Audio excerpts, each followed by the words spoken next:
بسم الله الرحمن الرحيم ويكلم الناس في المهد وكهلا ومن الصالحين قالت رب أنى يكون لي ولد ولم يمسسني بشر قال كذلك الله يخلق ما يشاء إذا قضى أمرا فإنما يقول له كن فيكون ويعلمه الكتاب والحكمة والتوراة والإنجيل ورسولا إلى بني إسرائيل أني قد جئتكم بآية من ربكم أني أخلق لكم من الطين كهيئة الطير فأنفخ فيه فيكون طيرا بإذن الله وأبرئ الأكمه والأبرص وأحيي الموتى بإذن الله وأنبئكم بما تأكلون وما تدخرون في بيوتكم إن في ذلك لآية لكم إن كنتم مؤمنين ومصدقا لما بين يدي من التوراة ولأحل لكم بعض الذي حرم عليكم وجئتكم بآية من ربكم فاتقوا الله وأطيعون إن الله ربي وربكم فاعبدوه هذا صراط مستقيم فلما أحس عيسى منهم الكفر قال من أنصاري إلى الله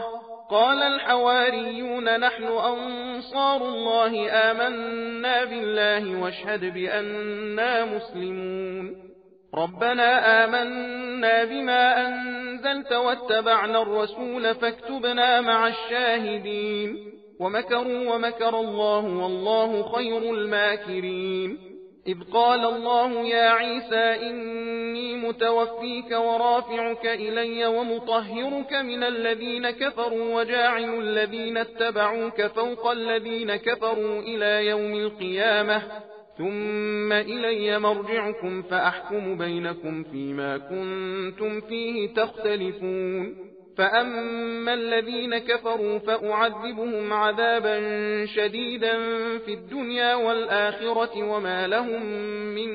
ناصرين وأما الذين آمنوا وعملوا الصالحات فيوفيهم أجورهم والله لا يحب الظالمين ذلك نتلوه عليك من الآيات والذكر الحكيم خدا کے نام سے شروع کرتا ہوں جو بڑا مہربان نہایت رحم والا ہے۔ اور بچپن میں جب جھولے میں پڑا ہوگا اور بڑی عمر کا ہو کر دونوں حالتوں میں یکساں لوگوں سے باتیں کرے گا اور نیکوکاروں میں سے ہوگا۔ یہ سن کر مریم تعجب سے کہنے لگیں پروردگار مجھے لڑکا کیوں کر ہوگا حالانکہ مجھے کسی مرد نے چھوا تک نہیں۔ ارشاد ہوا اسی طرح خدا جو چاہتا ہے کرتا ہے، جب وہ کسی کام کا کرنا ٹھان لیتا ہے تو بس اسے کہہ دیتا ہے کہ ہو جا تو وہ ہو جاتا ہے۔ اور اے مریم خدا اس کو تمام کتب آسمانی اور عقل کی باتیں اور خاص کر توریت و انجیل سکھا دے گا اور بنی اسرائیل کا رسول قرار دے گا،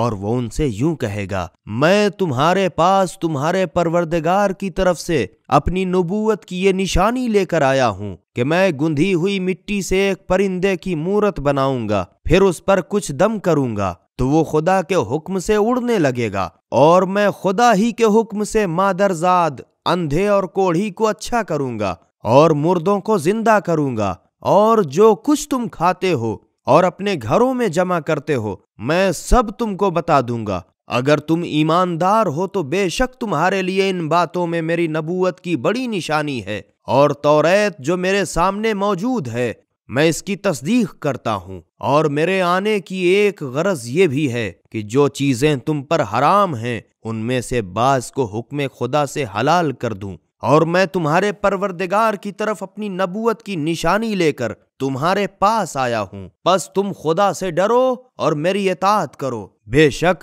خدا ہی میرا اور تمہارا پروردگار ہے، پس اس کی عبادت کرو کیونکہ یہی نجات کا سیدھا راستہ ہے۔ پھر جب عیسیٰ نے اتنی باتوں کے بعد بھی ان کا کفر پر اڑے رہنا دیکھا تو آخرکار کہنے لگے کون ایسا ہے جو خدا کی طرف ہو کر میرا مددگار بنے؟ یہ سن کر حواریوں نے کہا ہم خدا کے طرفدار ہیں اور ہم خدا پر ایمان لائے، اور عیسیٰ سے کہا آپ گواہ رہیے کہ ہم فرما بردار ہیں اور خدا کی بارگاہ میں عرض کی کہ اے ہمارے پالنے والے، جو کچھ تو نے نازل کیا ہم اس پر ایمان لائے اور ہم نے تیرے رسول عیسیٰ کی پیروی اختیار کی، پس تو ہمیں اپنے رسول کے گواہوں کے دفتر میں لکھ لے۔ اور یہودیوں نے عیسیٰ سے مکاری کی اور خدا نے اس کے دفعیے کی تدبیر کی، اور خدا سب سے بہتر تدبیر کرنے والا ہے۔ وہ وقت بھی یاد کرو جب عیسیٰ سے خدا نے فرمایا، اے عیسیٰ، میں ضرور تمہاری زندگی کی مدت پوری کر کے تم کو اپنی طرف اٹھا لوں گا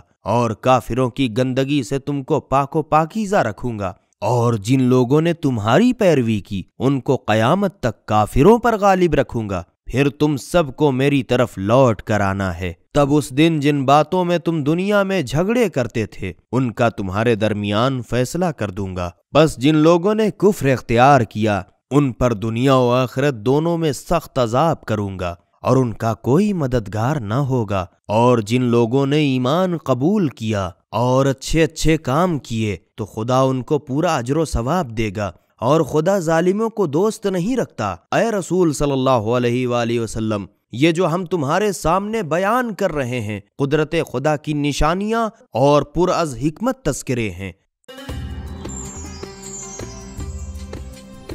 سبیل قرآن، ہدایت کا راستہ۔